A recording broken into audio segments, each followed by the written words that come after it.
보통 성인, 남자, 여자 성인들이 1분에 호흡하는 횟수가 있는데요. 호흡이라고 하면 숨을 들여 마시고 숨을 내쉬는 호흡이 정상적인 일반인이 1분에 12번에서 20번까지가 정상적인 호흡이라고 해요. 물론 스트레스를 받거나 또 사람이 운동을 하거나 그러면 이 호흡 횟수가 늘어나기도 하고 또 줄어들기도 하고 그러기도 해요. 그래서 1분에 보통 12회에서 20번 정도 호흡하는데요. 1분에 12회를 사람이 호흡한다고 하면 하루에 몇 번 호흡하느냐? 17,280번을 호흡하고요. 20번, 20번을 호흡한다고 하면 28,800번을 호흡한다고 해요. 그런데 우리가 이렇게 호흡하는 것을 우리가 의식하지 않아요. 내가 숨 쉬어야지 라고 하면서 숨을 쉬고 들여 마시고 그러지 않는다는 거예요. 이유가 뭐냐? 우리 뇌에 뇌간이라는 곳이 있는데요. 그 뇌간에 호흡 중추가 있어서 자동적으로 우리의 호흡을 할 수 있도록 그렇게 일하기 때문이라고, 조절하기 때문이라고 해요. 그러나 우리의 호흡이 이 3분에서 5분 동안 호흡이 되지 않으면, 정상적으로 우리의 호흡이 되지 않으면 뇌 손상을 비롯해서 심각하면 사망에 이르기까지 한다고 해요. 이처럼 우리가 의식하지 않지만 우리가 일부러 내가 호흡해야지 한 번, 두 번, 세 번, 네 번 그렇게 의식하지 않지만 필수적인 중요한 호흡의 특성이 우리가 살아가는 모습이기도 해요. 신앙생활에도 호흡과 같은 중요한 특성이 있습니다. 그게 뭐냐? 바로 은혜예요.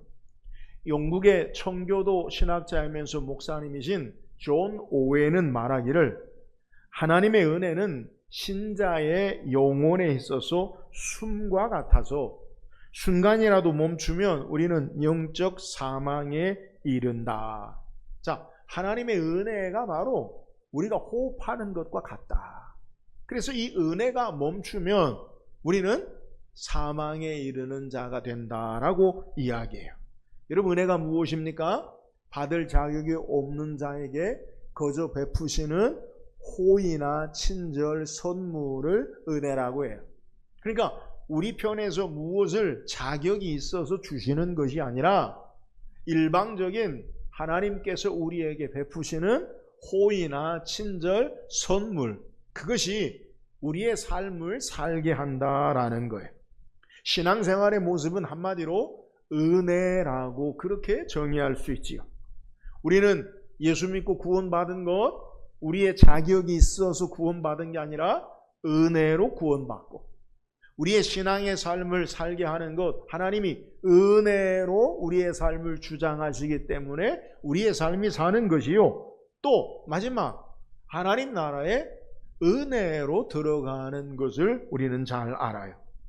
은혜가 아니면 우리는 살아갈 수 없고 우리의 모든 삶 가운데 은혜 아닌 것이 없음을 우리는 고백할 수밖에 없다는 거예요.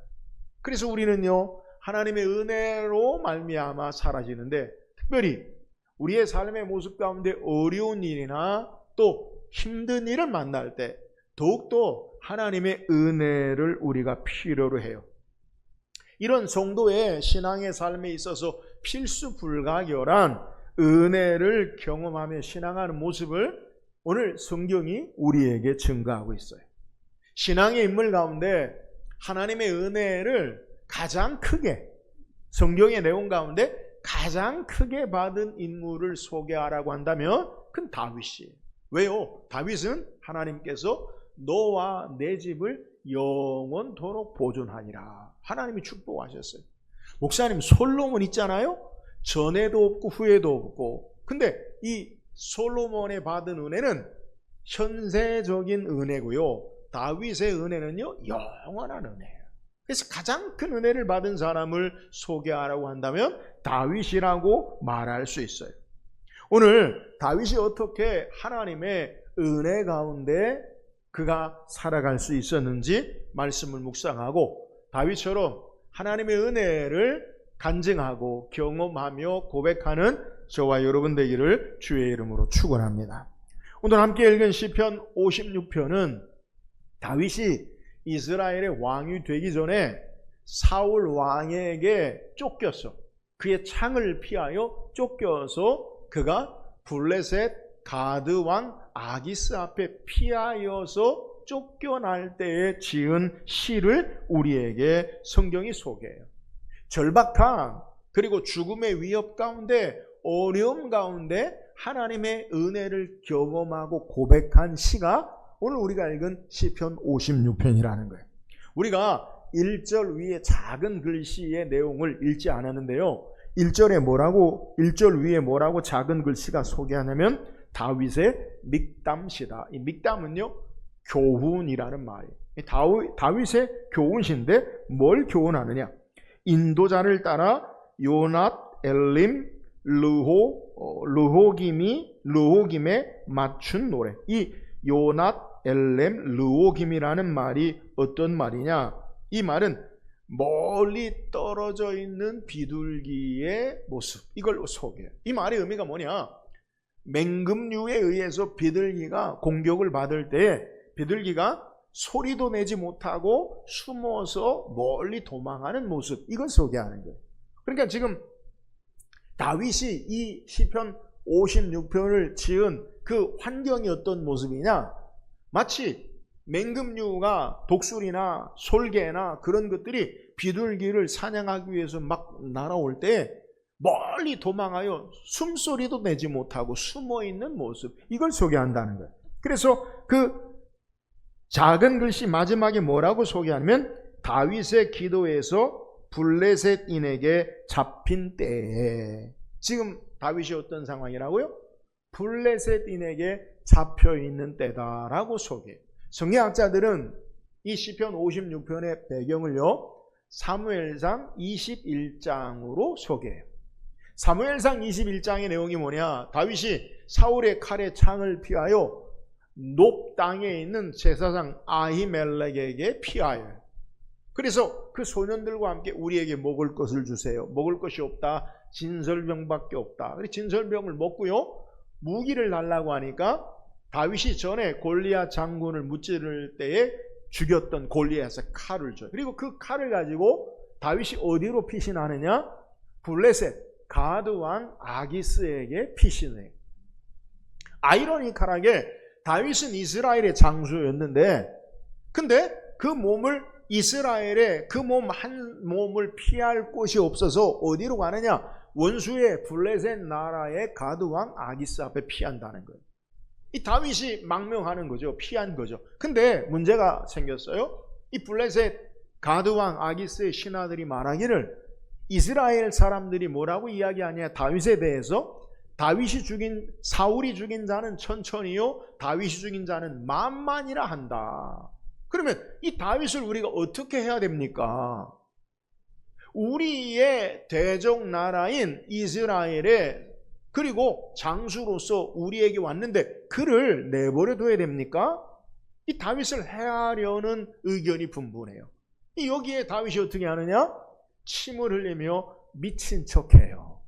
여기에 이 블레셋 왕 가드 왕 아기스가 이 미친 자가 바로 다윗이냐, 그러면서 그를 내어 쫓아서 죽음의 위기 가운데서 그가 건진받은 그 배경으로 시편 56편을 우리에게 소개하고 있다는 거예요. 다윗은 그의 생과 사의 위기 속에서 하나님 앞에 은혜를 구하는 내용, 이게 시편 56편의 내용이라는 거예요. 그래서 우리가 읽은 1절에 다윗은 이렇게 소개하죠. 하나님이여 내게 은혜를 베푸소서. 사람이 나를 삼키려고 종일 치며 압제하나이다. 블레셋 땅 가드에서 다윗은 그 어떤 인간적인 방법이나 지혜나 그의 삶의 여러 해결책이 남지 않은 상태에서 하나님 앞에 은혜를 구하고 있는 거예요. 여기서 본문에 말하는 삼킨다라는 말은 눌러 부수다, 짓밟다, 압제하다라는 의미를 가지고요. 또 치다, 싸우다, 전쟁하다라는 의미를 가지고 있어요. 지금 다윗은 싸움 가운데 자기가 마치 땅에 눌려서 압제당하고 그리고 그가 짓눌려 고통 가운데서 그의 삶을 고백하고 있는 5절에는 다시 그들이 나를 곡해하며 라고 말씀합니다. 곡해가 뭡니까? 말을, 의도를 의심하고 상처를 주고 훼손하고 왜곡하고 비방하고 정죄하는 것. 다윗이 왜 블레셋 왕 아기스를 찾아갔어요? 블레셋을 정탐하고 그들의 왕을 죽이고 싸우기 위해서 간 게 아니라 그 몸 하나 피할 곳이 없어서 안타까움으로 어쩔 수 없이 불쌍한 신세로 블레셋 왕 아기스 앞에 갔음에도 불구하고 곡해하고 오해하고 정죄하고 죽이려 한다는. 다시 6절에는 그들이 생명을 엿보았던 것 같이 또 모여 숨어 내 발자취를 지켜보았나이다. 마치 짐승이 먹이를 사냥하기 위해서 조용히 다가가서 결정적일 때 확 움켜잡는 것처럼 다윗의 처한 상황이 자신의 처한 상황을 보니까 원수들이 나에게 살금살금 달려와서 나를 먹으려고 죽이려고 공격하는 모습을 이야기하고 있는데요. 이처럼 다윗의 절체절명의 모습 가운데 하나님께 어떻게 은혜를 경험할 수 있습니까? 자, 오늘 본문 3절 4절 읽어보세요. 시작. 내가 두려워하는 날에는 내가 주를 의지하리이다. 내가 하나님을 의지하고 그 말씀을 찬송하올지라. 내가 하나님을 의지하였은즉 두려워하지 아니하리니 혈육을 가진 사람이 내게 어찌하리까. 이 말씀은 다시 10절에도 그대로 반복해. 다윗이 뭐라고 이야기하느냐? 내가 두려워하는 그날에 내가 주를 의지하리이다 라고 우리에게 소개하는 거예요. 믿음의 사람인 다윗에게도요, 두려움이 있어요. 두려움이 전혀 없는 것이 아님을 우리에게 소개해요. 그런데 놀라운 것은 그 두려움 가운데 다윗이 무엇하느냐? 내가 주를 의지합니다 라고 고백하고 있다는 거예요. 우리의 신앙의 삶의 모습 가운데서도 여러분 기억하세요. 두려움이 없는 삶의 모습은 없어요.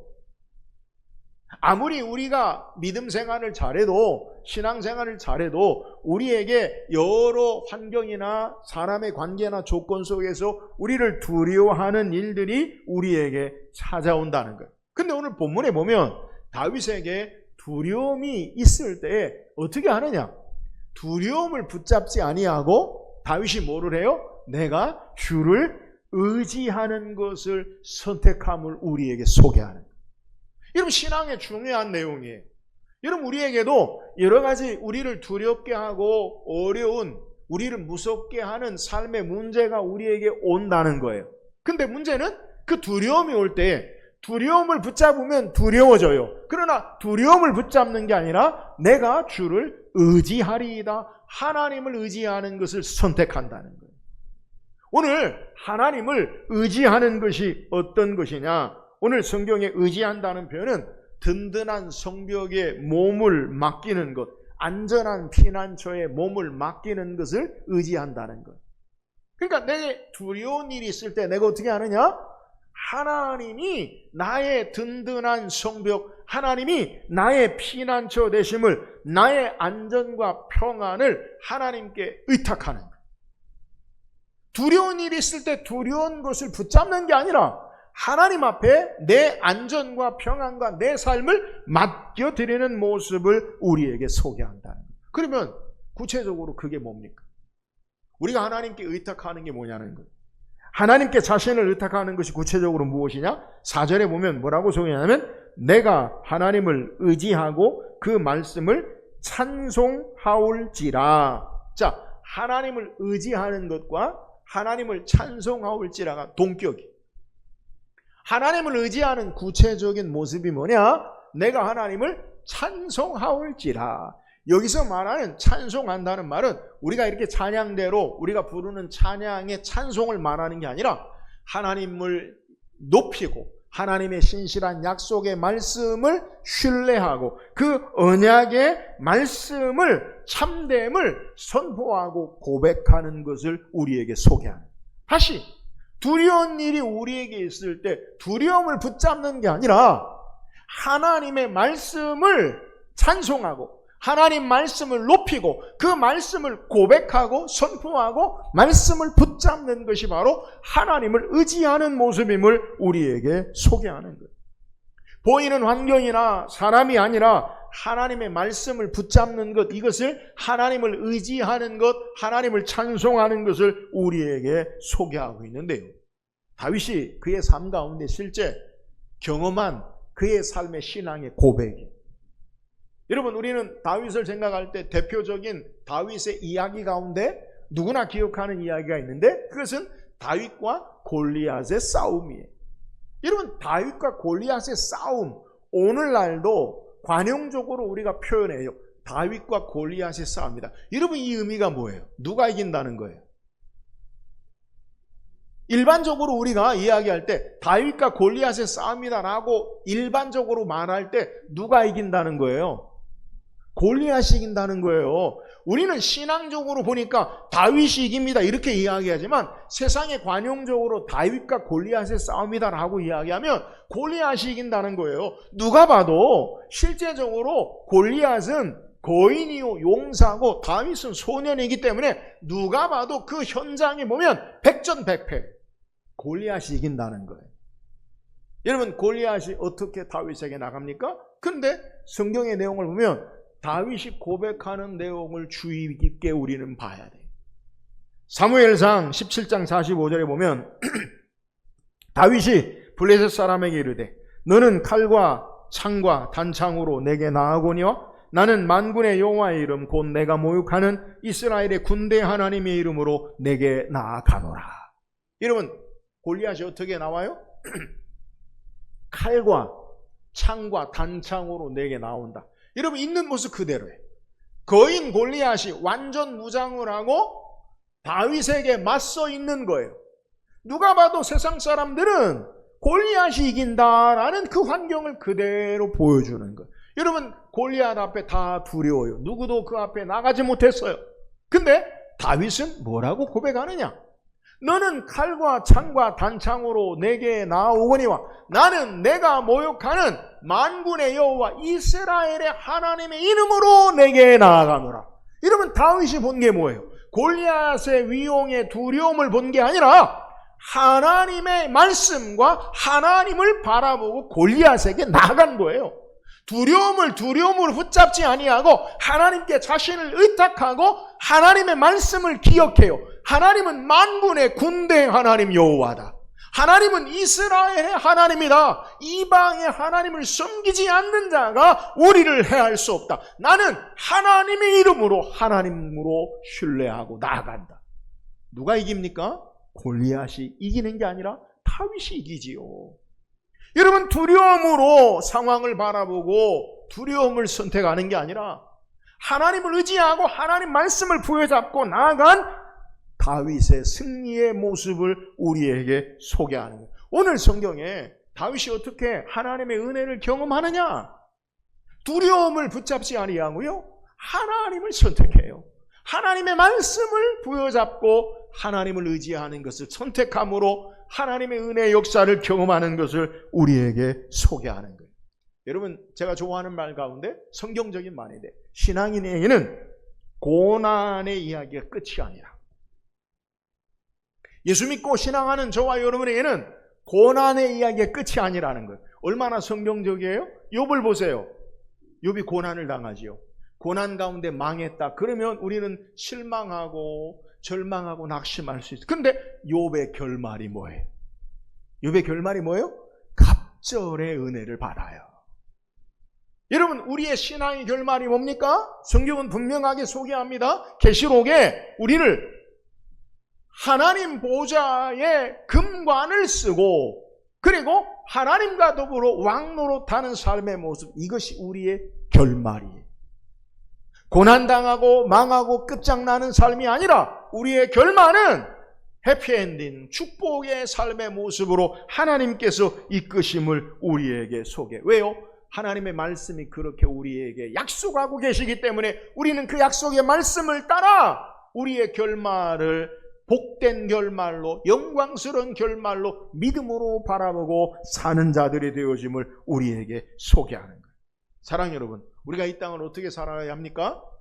우리에게도 역시 우리가 두렵고 힘들고 어려운 일들이 우리 앞에 닥칠 수 있어요. 여러분 기억하시. 그러나 두려움으로 붙잡지 말고 여호와 하나님 말씀에 내 삶을 의탁하고 맡겨드림으로 하나님의 풍성한 은혜의 역사를 경험하는 저와 여러분 되기를 주의 이름으로 축원합니다. 또한 다윗이 어떻게 하나님의 은혜를 경험합니까? 8절 9절 읽어보세요. 8절 9절 시작. 나의 유리함을 주께서 계수하셨사오니 나의 눈물을 주의 병에 담으소서. 이것이 주의 책에 기록되지 아니하였나이까. 내가 아뢰는 날에 내 원수들이 물러가니니 이것으로 하나님이 내 편이심을 내가 아나이다. 다윗은 하나님 나의 유리함, 나의 고난당함을 주께서 세신 바 계셨고 또 그러면서 나의 눈물을 어디에 담으소서? 예? 성경에 뭐라고 그래요? 나의 눈물을 주의 병에 담으소서. 주의 병. 눈물을 주의 병에 담으라는 거예요. 여러분 눈물을 주의 병에 담는다는 의미가 뭐냐? 고대 근동에서 tear bottle, 이 눈물병이 있다는 거예요. 작은 유리병으로 눈물병이 있었는데 이걸 어떻게 사용하느냐? 예를 들어 사랑하는 남편이 전쟁에 나가거나 사랑하는 아들이 전쟁에 나가면 그 아들을 그리워하면서 눈물을 흘리잖아요. 그럼 그 눈물을요 눈물병에 담아요. 뭘 담는 거예요? 그리움, 사랑하는 마음, 그 눈물병에 담는다는 거예요. 그리고 전쟁에서 아들이나 남편이 돌아올 때 눈물병을 보여줘요. 내가 당신을 기억하고 당신을 사랑하는 마음이 이러했습니다. 그걸 기억해 달라는 그 기억함을 보여주는 거예요.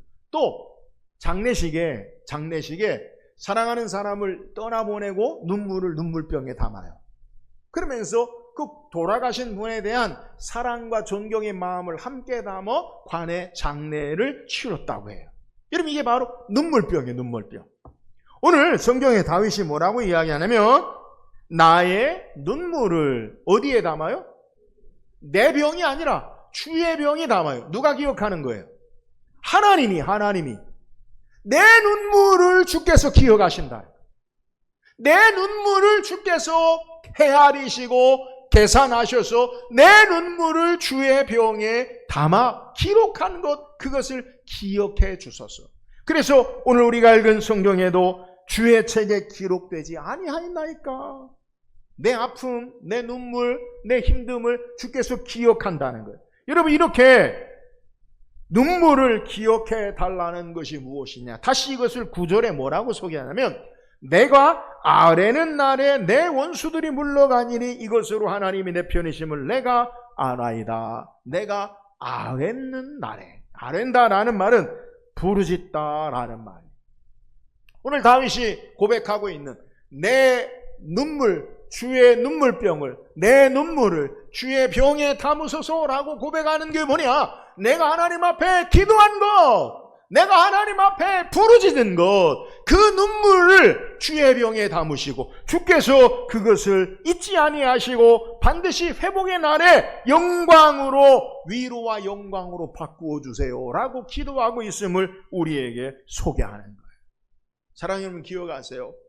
우리의 눈물의 삶의 기도를, 우리의 삶의 여러 가지 어려움을 주께서 기억하시고 주께서 가장 선한 것으로 채우시고 갚으심을 믿으시기를 주의 이름으로 축원합니다. 다윗처럼 눈물로 기도했던 사람이 있어요. 히스기야 왕이. 열왕기하 20장에 보면 히스기야가 병들어 죽게 된 것을 성경이 소개해요.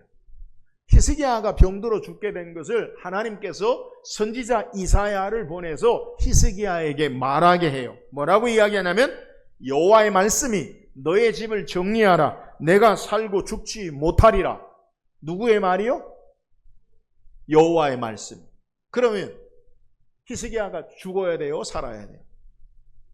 죽어야죠. 하나님 말씀이 사형 선고 내렸는데 하나님 말씀 앞에, 하나님의 역사하심 앞에 누가 감히 그 삶의 운명을 결정하고 그 삶을 마음대로 할 수 있겠어요? 그잖아요. 히스기야는 죽을 운명이. 그런데 히스기야가 그 말씀을 듣고 무엇했느냐? 얼굴을 벽으로 향하여 눈물을 흘리면서 하나님 앞에 기도하지요. 열왕기하 20장 5절 6절에 이 기도를 듣고 하나님께서 선지자 이사야를 보내서 히스기야에게 말하라. 뭐라고 말하느냐? 열왕기하 20장 5절 6절에 너는 돌아가서 내 백성의 주권자 히스기야에게 이르기를 왕의 조상 다윗의 하나님 여호와의 말씀이 내가 내 기도를 들었고 내 눈물을 보았노라. 내가 너를 낫게 하리니 내가 3일 만에 여호와의 성전에 올라가겠고 내가 내 날에 15년을 더할 것이며 내가 너와 이 성을 아수르 왕의 손에서 구원하고 내가 나를 위하고 또 내 종 다윗을 위함으로 이 성을 보호하리라 하셨더라. 내가 내 눈물을 보았고 내 기도를 들었노라. 사랑하는 여러분, 오늘 하나님께서 저와 여러분의 눈물을 보시고 우리의 기도를 들으신 하나님 되심을 믿으시기를 주의 이름으로 축원합니다. 다윗이 하나님 앞에 눈물로 기도하고 하나님 내 기도를 들어주세요. 그것으로 말미암아 하나님께서 은혜를 주셔서 그의 죽음의 위기 상황에서 그를 건지시고 하나님의 구원의 역사를 행하신 것을 성경이 우리에게 증거하는 거예요. 사랑하는 여러분, 다윗의 눈물의 기도를 기억하신 하나님은 우리의 눈물의 기도를 기억하신 하나님 되심을 믿으시기를 주의 이름으로 축원합니다. 이 기도의 눈물의 기도 앞에 은혜를 베푸세요. 주의 백성의 눈물을 하나님은 멀리하지 아니하시죠. 무관심하지 아니하시고 그 눈물의 기도를 통해 하나님이 기억하시고 은혜를 베푸신다라는 사실을 우리에게 증거하는 거예요. 오늘 다윗처럼 우리의 눈물의 기도를 통해 주께서 기억하시고 은혜 베푸시는 역사를 경험하며 간증하는 저와 여러분 되기를 주의 이름으로 축원합니다. 또한 다윗이 어떻게 하나님의 은혜를 경험합니까? 12절 13절 읽어보세요. 12절 13절 시작. 하나님이여 내가 주께 소원함이 있사온즉 내가 주께 감사제를 드리리니 주께서 내 생명을 사망에서 건지셨습니다. 주께서 나로 하나님 앞 생명의 빛에 다니게 하시려고 실족하지 아니하게 하지 아니하셨나이다. 자, 오늘 시편 56편의 내용을 보면 처음에 다윗이 블레셋에 잡혀있는 위기 가운데 그가 하나님께 은혜를 구함으로 시작하죠. 하나님이여 내게 은혜를 베푸소서. 이 절박함, 그가 붙잡혀서 하나님 은혜 주시지 않으면 나는 죽을 것 같아요. 이미 원수들이 나를 죽이려고 해요. 이런 고백으로 시작됐는데, 근데 이 기도의 결말 부분의 마지막 부분을 우리가 12절 13절 읽는데 이 기도가요 바뀌어요. 어떻게 바뀌느냐? 감사와 빛으로 마무리되고 있음을 성경이 소개해요. 고난의 출발점에서 빛의 결론에 이르는 은혜가 어떻게 있는지 우리에게 잘 보여주는 것. 고난의 시작에서 어떻게 하나님의 빛의 은혜 가운데 일어서는가, 이걸 우리에게 소개하는데요. 다윗은 하나님이여 내게 은혜를 베푸소서 탄식으로 나아갔다가 확신과 감사와 빛으로 인도하신 하나님을 찬양하고 있음을 우리에게 소개하는 거예요. 근데 이 하나님의 향한 찬양의 내용이 어떻게 바뀌느냐? 오늘 12절에 하나님이여 주께 소원함이 있사온즉 내가 감사제를 주께 드리리니, 감사로 그의 삶이 하나님을 향한 찬양으로 바뀌어요. 주께 감사제를 드린다라는 말은 감사의 예배를 드립니다. 이 말은 공적으로 하나님 앞에 감사를 드린다라는 소원을 우리에게 소개하는 거예요. 여러분, 지금 다윗의 시편은, 시편 56편은 시간의 간격이 떨어져 있는 내용이 아니에요. 다시 하나님이여 내게 은혜를 베푸소서, 적들이, 원수들이 나를 짓밟고 죽이려고 하고 나를 해하려고 합니다. 이 상황이 12절 13절에서는 시간이 다 지난 후에 하나님 내가 이렇게 살았습니다 감사합니다, 그렇게 지은 시가 아니라고요. 동일한 압제와 고난과 어려움 가운데 하나님이여 내게 은혜를 베푸소서라고 고백했다가 그 기도가 하나님 앞에 감사함으로 하나님을 찬양합니다. 하나님 빛 가운데 내가 생명 가운데 주님 앞에 살게 하실 것을 확신합니다. 찬양의 내용이 그 시간 차이가 있는 게 아니라 동시에 이루어지고 있는데, 그 동시에 이루어진 상황 가운데 중요한 게 뭐냐? 하나님 앞에 감사하고 있다는 것을 소개하는 거예요. 여러분, 이게 뭐냐? 우리가 읽는 성경 가운데 이런 모습을요, 예언적 과거라고 해요. 예언적 과거. 이게 뭐냐? 아직 이루어지지 않았는데 그걸 지나간 일처럼, 되어진 일처럼 고백하는 거예요. 내 미래, 지금 역시 고난 가운데 있어요. 지금 역시 압제 가운데 있어요. 지금 역시 죽음의 위기 가운데 있음에도 불구하고 하나님 앞에 감사합니다. 왜요? 나를 생명의 구원의 빛에 이르게 하실 것을 믿고 감사합니다. 예언적 과거, 지나간 것처럼 하나님이 이루실 것을 믿음으로 감사하고 있음을 우리에게 소개하는, 아직 환경적으로 어떤 일이 벌어지지 않았음에도 불구하고 감사로 하나님께 확신하고 고백하는 것. 여러분, 우리가 말씀을 묵상하는 중요한 진리가 오늘 본문 여기에 있어요. 그게 뭐냐? 믿음의 확신의 감사가 은혜를 가져와요. 믿음의 확신의 감사가 우리에게 은혜를 가져와요. 다윗이 하나님 앞에 감사할 때 하나님의 은혜의 확신 가운데 설 수 있음을 소개. 다윗이 감사함이 확신하는 내용이 뭡니까? 13절에 보니까 13절 읽어보세요. 시작. 주께서 내 생명을 사망에서 건지셨습니다. 주께서 나로 하나님 앞 생명의 빛에 다니게 하시려고 실족하지 아니하게 하지 아니하셨나이다. 다윗이 블레셋의 위험 앞에서, 다시 사는 원수 앞에서 두려움 가운데 얻은 은혜의 목적이 무엇이냐? 나를 하나님 살려주세요. 은혜를 베푸세요. 왜 은혜를 베풀어 주냐는 거예요. 은혜의 목적이 있어요. 여러분, 그 은혜의 목적이 뭐냐? 주께서 나로 하나님 앞에 생명의 빛에 다니게 하시려고 나를 구원하셨나이다. 뭐하게 하려고 다윗에게 은혜를 베푸시고 구원을 베푸셨다고요? 나로 하나님 앞. 하나님 앞이 뭐냐? 하나님 얼굴 전전에. 이 말은 단순히 하나님 앞이 아니라 하나님과의 생명의 교제. 민수기 6장에 여호와는 그 얼굴을 내게로 향하이드사 내게 축복하시고 평강 주시고 복을 주시길 원한다. 이 말이 하나님과의 바른 교제, 하나님의 얼굴 앞에서. 또 다윗이 생명의 빛에 다니게 하시려고 나를 구원해 주세요. 생명의 빛이 뭡니까? 이 말은 성경 원어 그대로 보면 생명의 빛 안에서. 여러분, 생명의 빛이 뭐예요? 오늘 우리가 하나님께로 말미암아 생명을 얻는 자가 돼요. 이 말은 하나님의 생명의 빛 안에 하나님과 함께 사는 삶의 모습을 우리에게 고백하는 것. 다윗이 왜 하나님의 은혜를 구하느냐? 목적이 있어요. 여러분, 이 중요해요. 왜 우리가 은혜 가운데 삽니까? 은혜를 사모하고 받아야 할 이유가 뭐냐는 거예요. 나로 하나님과의 바른 교제와 하나님의 생명의 빛 가운데 주를 따르는 삶을 살기 위해서 나에게 은혜를 베풀어 주세요라고 기도하고 있는 거예요. 다윗이 감사로 하나님의 은혜를 구하는 목적이 뭐냐? 감사하는 목적이 뭐냐? 하나님, 나를 이 원수 블레셋에 의해서 이 대적들을 다 쓸어버리고 승리하게 해주세요. 하나님, 내가 이스라엘의 왕이 되어서 모든 권세와 능력을 내가 얻게 해주세요. 하나님, 내가 세계를 정복하기 위해서 나를 하나님 구원해. 그 기도가 아니라는 거예요. 왜 하나님이 다윗에게 은혜를 베푸셔야 되느냐? 감사함으로 그가 고백하는 게 뭐냐?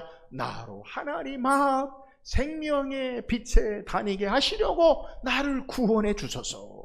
여러분, 이 고백을 우리에게 소개하는, 여러분, 다윗의 신앙의 목적은 하나님께서 그가 감사할 때 은혜를 베푸시는데 그 은혜는 하나님 앞에 사는 것이요, 생명의 빛 가운데 하나님을 따라 사는 삶이 그의 은혜의 목적이다라는 사실을 우리에게 분명히 소개해요. 사랑하는 여러분, 우리가 왜 하나님께 은혜를 구해야 합니까? 바로 하나님 앞에서 그분과의 생명의 교제를 누리며 참된 생명 가운데 거룩함으로 주님을 따르는 데 있음을 믿으시기를 주의 이름으로 축원합니다. 이렇게 생명의 빛을 누리며 주님과 함께 사는 삶을 성경이 우리에게 말씀하죠. 요한복음 8장 12절에 예수께서 또 말씀하여 이르시되 나는 생명의 빛이니 나를 따르는 자는 어둠에 다니지 아니하고 생명의 빛을 얻으리라. 여러분 동일한 거예요. 예수님이 나는 생명의 빛이니 나를 따르는 자는 어둠에 다니지 아니하고 생명의 빛을 얻겠다. 여러분 우리가 은혜를 누리는 게 뭐예요? 빛에 속한 삶을 사는 것. 어둠에 다니지 않는 것. 우리가 어떻게 어둠에 다니지 않을 수 있습니까? 예수 그리스도를 따르는 빛 가운데 있으면 어둠이 물러가요. 제가 늘 말씀드리잖아요. 어둠을 물리쳐야지. 어둠아 물러가라. 100번 해도 어둠 안 물러가요. 그러나 빛이 있으면 어둠은 물러가요. 예수 안에 주님을 따르면 어둠이 물러가요. 여러분 우리가 은혜 가운데 사는 게 뭐예요? 본질이에요. 예수 그리스도와 함께 사는 거예요. 또 우리의 삶 가운데 생명이 있어 사망이 있지 않아요. 예수 생명으로 사망이 우리를 삼키우지 못해요. 그래서 바울은 고린도전서 15장에 사망아 너의 쏘는 것이 어디 있느냐? 사망아 너가 행하는 것 그것이 무엇이냐? 여러분 사망에 쏘는 것은 죄예요. 죄로 말미암아 어둠이 있지만 사망이 우리를 삼키지 못하는 것은 예수 생명이 있는 줄 믿으시기를 주의 이름으로 축원합니다. 그리고 날마다 예수 그리스도를 따르는 삶, 이것이 바로 은혜 안에 사는 삶이에요. 여러분 다윗은 은혜를 구하며 시작했고 감사로 마무리해요. 근데 그 은혜의 감사의 내용이 뭐냐? 나로 주님 앞에 살고 생명의 빛에 따르게 주님과 함께 사는 것, 이것이 바로 그의 확신의 은혜의 삶의 목적임을 우리에게 소개하는 거예요. 사랑하는 여러분, 감사로 하나님의 은혜를 경험하고 날마다 생명의 빛 되시는 주님을 따름으로 은혜로 주님과 함께 사는 풍성한 은혜의 삶을 누릴 수 있기를 주의 이름으로 축원합니다. 오늘 시편 56편은 다윗은 우리에게 소개합니다. 은혜가 없다면 우리는 살 수 없음을 고백해요. 다윗의 고백, 내게 은혜를 베푸소서. 은혜는 우리에게 숨과 같은 모습이에요. 사랑하는 여러분, 숨 같은 은혜, 하나님의 늘 풍성한 은혜를 구하세요. 눈물로 은혜 앞에 하나님의 은혜를 하나님 앞에 기도함으로 눈물의 기도로 하나님의 은혜를 경험하세요.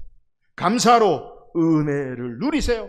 그래서 빛 대신 예수 그리스도와 함께 생명 되시는 주님 가운데 걸어감으로 날마다 숨 같은 은혜, 빛 같은 생명 가운데 사는 저와 여러분 되기를 주의 이름으로 축원합니다.